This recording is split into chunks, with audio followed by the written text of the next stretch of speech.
Chapter 1. The Great Tournament. The sand crunched with every step of the huge colossus as he moved his ponderous body through the arena. His muscular arms were the circumference of small trees and his huge body was covered in a leathery hide. No weapon could penetrate this armor, and it was said that Garber had never lost a fight. He snorted, his nostrils flared, and he lowered his head, which was armed with 3 huge horns. His colossal form was somewhat reminiscent of that of a rhinoceros, only his strength was incomparably greater, and in his upright posture he was more than twice the size of a normal man. Cengiz regarded him calmly, his blue eyes fixed on his opponent as he rushed towards him in giant strides. There was not a twitch to be seen on his face. He stood upright and almost relaxed at the other end of the arena. Dust swirled up as Garber came closer and closer. Cengiz waited. He did not move. A murmur went through the audience. Trillions of eyes in every conceivable corner of the galaxy were focused on the large screens broadcasting the great contest. And probably not a single one of the colorful, diverse life forms had believed that the slender man with the long pale hair framing his narrow face would last more than a few minutes against Garber the Great. Some had called him mad, others had looked forward to witnessing his terrible defeat. Garber threw himself at Xerxes, his great fist hurtling towards the slender man. Cengiz ducked and threw himself to the side. His rival's gigantic fist crashed onto the dusty ground, leaving cracks in the parched ground. Cengiz turned around, his cloak flapping in the wind. The fight had been going on for half an hour now and neither of them seemed to be winning. Garber growled, growing tired of chasing his conspicuously passive opponent around the circular arena. A few people exchanged puzzled glances. No one had expected Garber the Great not to win within the first minute. On the contrary, it seemed as if Garber was losing strength. His blows seemed to slow down and be delivered with less force. As if something was sapping his strength. It couldn't be because he was getting tired. Garber belonged to the Nerevanger people, an extremely resilient species of the inhabitants of the desert planets at the eastern end of the galaxy. It was said that a Nerevanger could fight for a whole week without getting tired or needing to rest. But today something seemed to exhaust him. Garber couldn't explain it, but something seemed to be sapping his strength. 2 days ago, when he had arrived at the scene of the action, the planet Marolas, no one had doubted his victory. He had walked through the rows of cheering people to the arena to secure his position in the ranks of the 111 Guardians of Peace in a battle, as he had done every year before.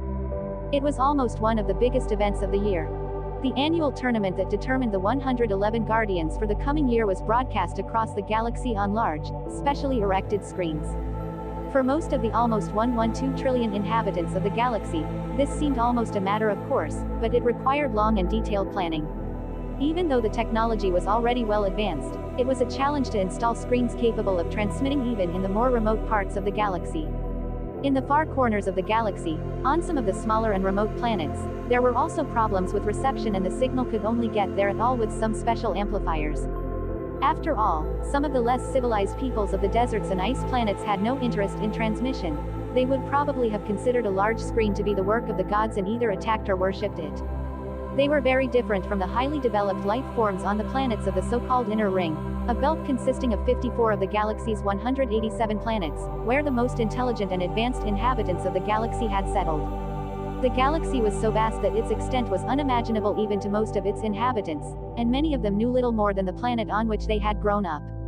Everything else was a long way off for them. It was something foreign, perhaps even astonishing and, for some, a little scary.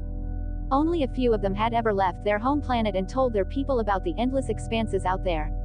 For many, their tales of distant planets and their various inhabitants were almost like legends. They may have awakened fear in some, but in many others they awakened longing. And so it was that more and more inhabitants of the galaxy had begun to leave their home planets and travel across the vast galaxy in recent centuries. However, the encounter between the sometimes very different life forms had not always been peaceful and numerous conflicts had arisen. For a while, it had seemed as if the entire galaxy was on the brink of war, but it never came to that. For there was someone who seemed to sense every conflict, who noticed every inequality and disturbance of the balance. The name of this being was Rituk. Many also called him Rituk the Wise or the Lord of Knowledge. It was said that he possessed all knowledge and that he had an insatiable desire for peace and harmony. In his wisdom, which seemed to surpass that of any other living being, he knew the consequences of war and violence. He knew the horrors and destruction that resentment and hatred could bring, and his only goal, which he had always pursued with unbending will, was to secure peace. And the only way to achieve this peace was to live in harmony with nature and its inhabitants. And harmony came from balance, the exact equality and equal rights of everything. The balance of things, of light and shadow, good and bad, black and white. Perhaps most people already knew Rituk's name when he had begun to sense the unrest in the galaxy, but they had never seen him before, and probably everyone associated a different face with the wise words. He had never been greedy for attention, he had not tried to bring peace so that he could be celebrated as a hero. He did not try to achieve anything through peace. Peace alone was the purpose of all his actions, and everything that resulted from it was only a consequence of that. And somehow also a confirmation of the rightness of his actions. When the unrest had grown stronger, he had sensed that it was time to act. He had known that his time as a silent observer and advisor had come to an end. And so he had risen up and traveled across the galaxy.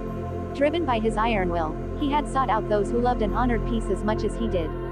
He had visited and traveled to each of the planets and spoken to the various inhabitants. He had sat around the campfire with the shepherds on the 49th planet on a windy and cold night, listening to their stories and then telling his own. On the highest, craggy mountains of the 76th planet, he had spoken to hermits who lived in drafty caves.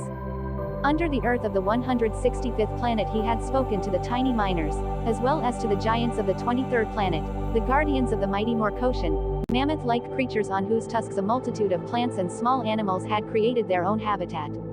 He had listened to each of them and let the sound of their voices sink in. Rituk had sensed what they were thinking, how they felt and how close they were to striving for peace. He sensed whether they thought the same as he did. He sensed how strong their desire for peace or violence was. And so he traveled from planet to planet to find those who were like him. Who wanted a life without violence, war and bloodshed, and dreamed of a completely peaceful world. After his long and strenuous journey, he selected the 110 who seemed most suitable to him and gathered them around him. As they gathered around him, he raised his hands and explained their task. From now on they were supposed to ensure that all the inhabitants of the galaxy lived in harmony. They were supposed to prevent wars, resolve conflicts and ensure the safety of every resident. As the galaxy's unrest grew, these 111, now calling themselves the Guardians of the Peace, had risen up and taken up their task. They had unanimously accepted their founder Rituk as their leader. Since then, peace has largely reigned in the galaxy because no one dared to confront the powerful Guardians. It was said that their power was so great that they could move entire planets. The Watchers had been around for almost a millennium and no war had broken out since their founding. Their task was not to end wars, but rather to prevent them from breaking out beforehand. The big tournament took place every year. This identified the 111 Guardians of Peace for the next year and at the same time ensured that each of them was up to the task. For most of the inhabitants of the galaxy, this was a big event. They gathered in front of the big screens and watched the duels between the candidates. However, the composition of the guards rarely changed. Only a few were a match for the powerful members of the Peace League, as some also called them, and so the title holders mostly won again year after year. There had been few changes since the Guardians of Peace were declared, and of the original 111, 98 were still in their positions. They had never lost in 86. Over the past 5 decades, all challengers had failed and no one had succeeded in joining the guards. Rumors had already started circulating that the guards were invincible and that no one could win against any of the veterans in these annual duels. Perhaps this thinking had also taken hold among the guards, as many of them had begun to no longer take the tournament seriously. So did Garber, who was said to have never lost a fight in his life. But at that moment, in the dusty arena of the planet Tyroom, the Nerevinger seemed to be beginning to have doubts about his invincibility. Snorting in anger, he grabbed one of the large rocks that lay at the edge of the arena. His muscular arms lifted it up and he hurled it at Cengiz. Dust and dirt swirled through the air.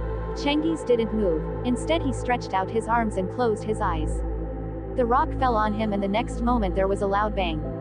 A shimmering bluish force field had formed around Cengiz, causing the boulder to explode in a blinding flash. Garber snorted, but he wasn't actually surprised. He had expected it because he knew what Cengiz was capable of and the stone throwing had primarily served as a distraction. Garber lunged at him, his hands reaching for his smaller colleague. Cengiz turned sideways and avoided him. Garber raised 2 of his forearms and struck. His fists smashed into the ground, leaving deep craters. Cengiz jumped up in a flash, with his body stretched out and his arms outstretched. He flew past Garber, who tried in vain to grab him. He kicked him in the chin with his foot, pushed back and did a cartwheel in the air. He landed in front of Garber, who attacked him again several times but never hit him. The stranger evaded each of his attacks and the angry giant struck the void again and again. Cengiz touched Garber several times while dodging his punches. Garber growled and panted, his movements became slower and weaker, and his anger grew. No one except Cengiz understood why the Merovingian seemed to tire so quickly and apparently lose his strength. Cengiz hit him in the knee with his fist and felt some of his opponent's strength transfer back into him. Slowly but surely it drained him of his strength. After another minute he noticed how almost all of the giant's power was now within him, and with a jump he gave him a huge punch. Garber was thrown backwards, crashing into the dusty ground and sliding backwards. He skidded across the floor and hit the wall. In a rage he jumped up again and threw himself at Cengiz. His punch went nowhere and Garber countered with a kick to Garber's leg. Garber buckled and Cengiz knocked him out with an uppercut. With the ensuing hail of blows he finally felled the Merovinger. Garber remained on the ground, defeated. The last thing most of the audience saw on the monitors was Garber being thrown to the ground in slow motion, his face strangely distorted. Then it hit and dust kicked up everywhere. For a moment the thick dust obscured the scene. When it cleared up, you could see the presenter with his oversized head. Its purple arms resembled tentacles and half a dozen pairs of eyes were in its face, frantically looking around. There was something strangely stumbling about his gait, but he still covered the distance quickly. As the octopus-like man ran across the field, Cengiz turned to Garber. A strong wind came up as his opponent's energy slowly receded towards him. Thin, bluish rays of light seemed to escape from Cengiz and be drawn back toward Garber by a powerful pull. Cengiz's hair fluttered in the wind. Ladies and gentlemen, or whatever you are, the host raised his booming voice, we have just witnessed an incredible event. No one would have suspected it for a second, but he won without a doubt. Our warmest congratulations to the winner from Planet Eve. He ran towards Cengiz, who gave him a friendly but reserved smile. In the middle of the route it seemed to be too tiring for him and he waved the winner towards him with his hand. What a fight! Simply great! He shouted and shook Cengiz's hand. Or rather, he wrapped his tentacles around his fingers. So you come from Eid? Asked the moderator, and his 6 pairs of eyes stopped constantly looking around in all directions and fixed themselves on Cengiz. Where is Eid? Cengiz couldn't help but grin for a moment. He actually didn't know where Eid was. Maybe he was in a grave somewhere underground or at home in bed. Earth, he said kindly, it's called Earth. My planet no longer exists, hasn't existed for a long time. It exploded about 1.2 million years ago, in the 21st century. A murmur went through the rows of spectators. That time was so long ago and long forgotten. Earth was about 57 million light years away from here. Nobody survived the catastrophe, except me, he said. The presenter took a quick look at the piece of paper in his hand. The name and origin of each candidate were noted on it. Ah, I see, I'm sorry, he said, realizing his mistake, but if it's been so long since the end of your planet, how come you still exist? Are you that old? Indeed I am. Fate has always been kind to me and this is how I stand before you now. It may have taken a few lucky coincidences, but I stayed alive all this time. A loud crash was heard, as Garber stood up again with a groan. He wiped the dust from his face with one of his massive hands. Ha, you fight surprisingly well for an old man, he said hoarsely, straightening up again. Then he laughed. It was a deep, booming laugh that filled the entire arena. Well, you're welcome, old man, he laughed, then I'll just take a year's vacation and next year I'll get my job back. With his last words, a grim glint returned to his eyes. Wait and see, I don't intend to vacate this post so quickly, said Cengiz, and Garber snorted. Cengiz turned back to the moderator and continued speaking. My travels through the vast galaxy have been long and I have seen and experienced a lot. It would take an eternity to tell about it all, so I will keep it brief. I have made the acquaintance of many different inhabitants of the galaxy. I have made friends, but also enemies.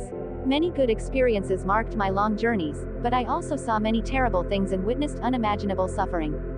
Maybe that is also the reason why I want to become one of the guardians of peace. He paused for a moment and looked up at the stands of spectators. They all listened to him spellbound, and probably billions more listened to him on the big monitors. On my first journey I met a man from the 76th planet, a shapeshifter from Malata. We traveled through the galaxy for a long time and when he died he transferred his abilities to me. Since then I have been able to take on almost any form imaginable. And so I didn't always have the name Cengiz.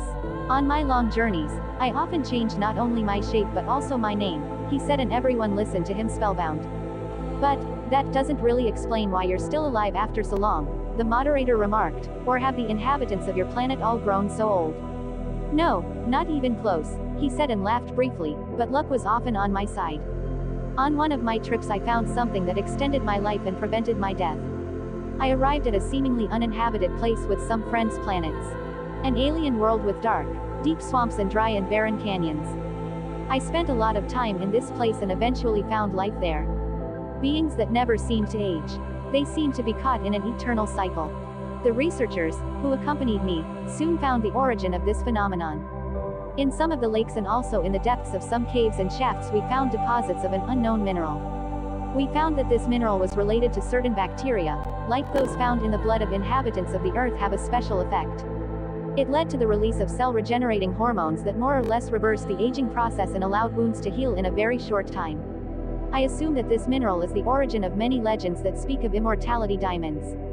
One day bandits landed on this planet. We wanted to hide, but they attacked our camp. I had become weak, old and weak. And with the last of my strength I dragged myself through the rocky ravines. My breathing was heavy and a troop of marauders was close on my heels. I stumbled several times and kept running. On and on. I knew I couldn't just die there. In this godforsaken, dark place where no one but the scavengers would ever find my body. My legs hurt and I forced myself to keep going and not give up. My left leg had been hit and I was more or less dragging it behind me. Then I heard their voices. My pursuers had found me. I was able to take out two of them, but one of the others hit me in the shoulder. I was walking around a hill when I noticed I was getting weaker. Then I lost my footing. I still remember how I hit the hard scree and slipped. The fall into a ravine was deep and I broke my ankle. I was probably unconscious for half an hour, but my will to live had not yet disappeared. I was crawling across the floor when I suddenly saw something sparkling. And down there in that dark cave I found something. It was a small, beautiful stone. Not processed or sanded, but still somehow artistic. I noticed the warmth that seemed to escape from it. Cengiz paused for a moment before continuing. I had heard stories of similar stones, and they were said to have the power to grant eternal life to anyone who swallowed them. In reality, it was nothing more than a hardened collection of the mineral.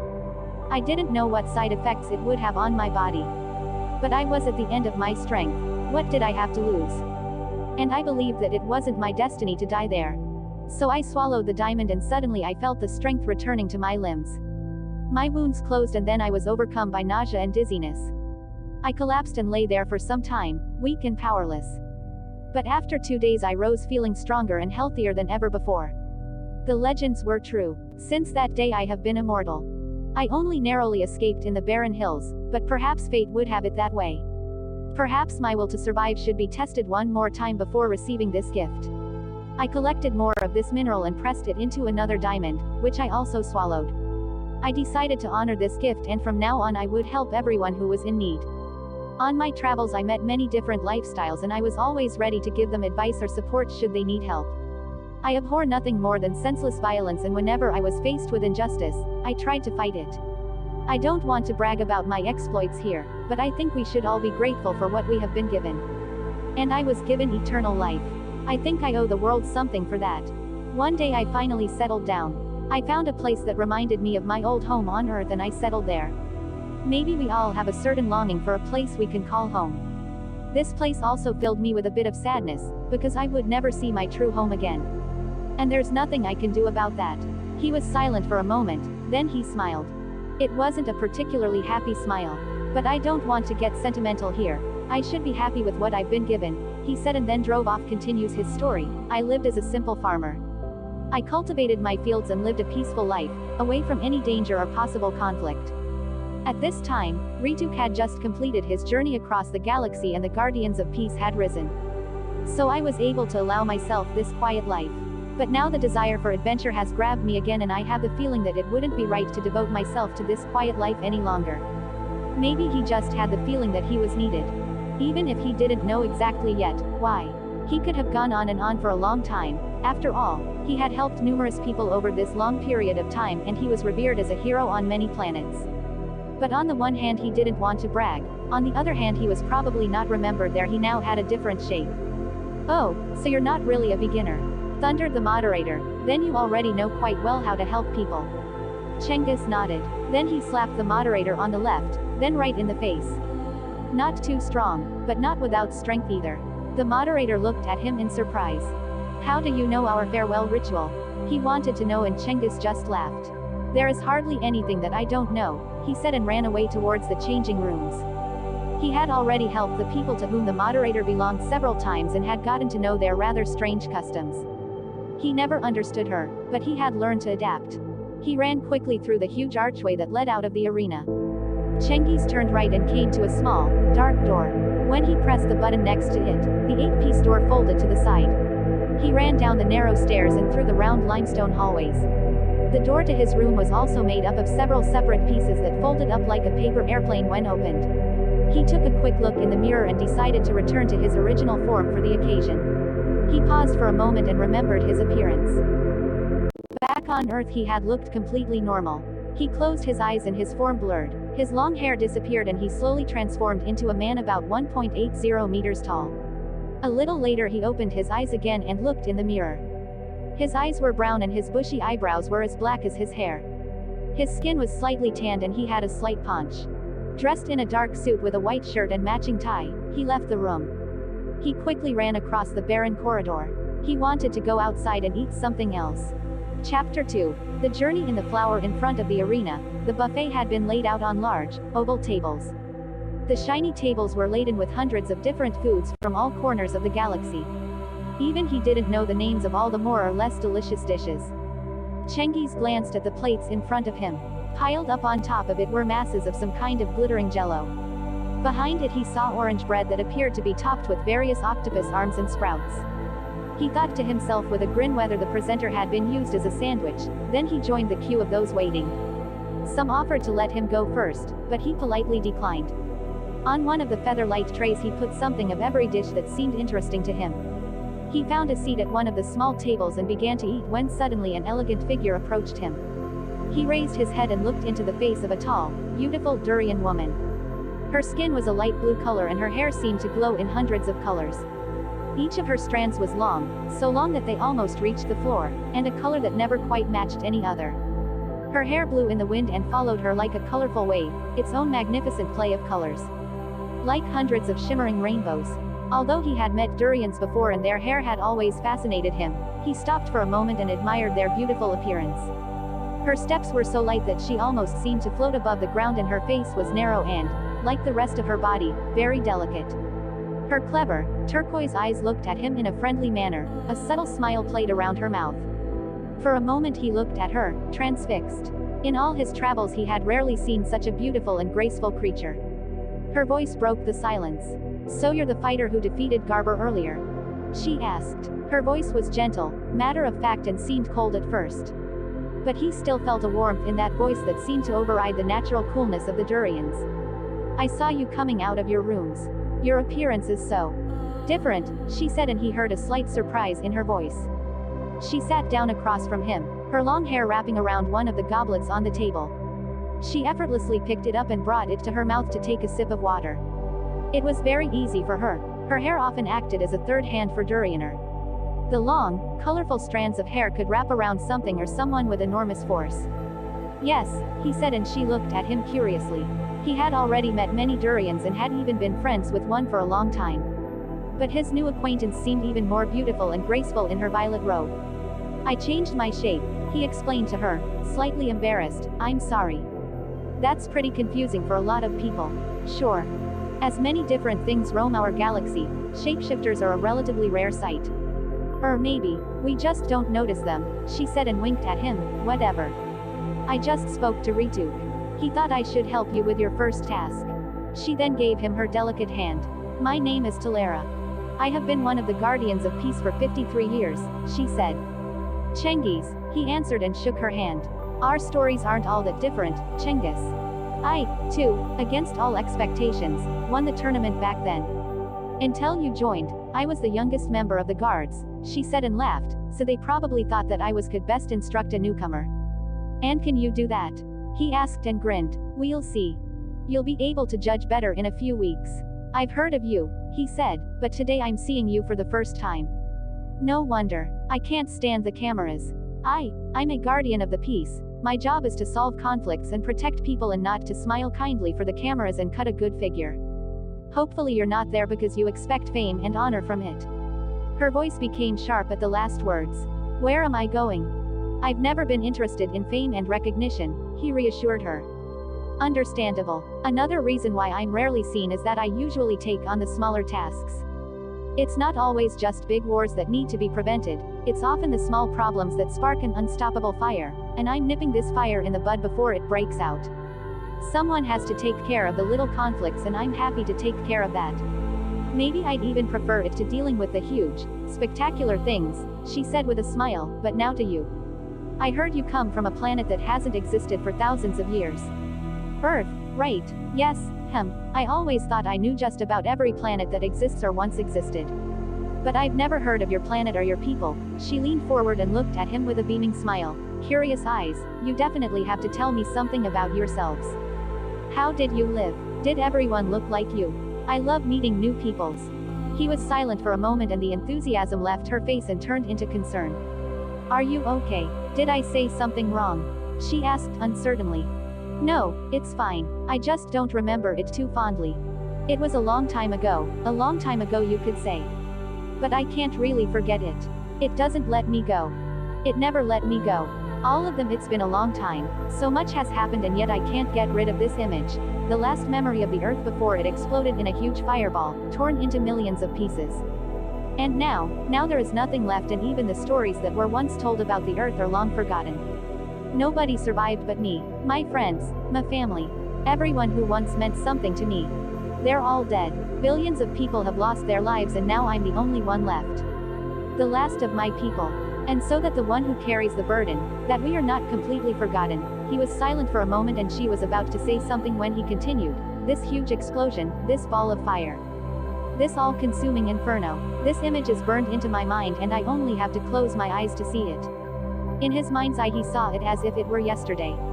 The Earth disappearing in a blinding explosion and nothing left remained. And he remembered the bang. That deep, booming crash when the planet had shattered into billions of pieces that were now flying somewhere through space. As a child, he had always believed that the Earth was indestructible. He had believed that it would outlast every human being to exist for all eternity. But he was wrong. I'm very sorry. That's awful. Please forgive me for asking, Talara said kindly and placed her hand comfortingly on his. It's okay, he said, it was a long time ago. Almost an eternity and I can't mourn my old life forever. However, the long time in isolation may have made me a little rusty. I think I can really use your help for now.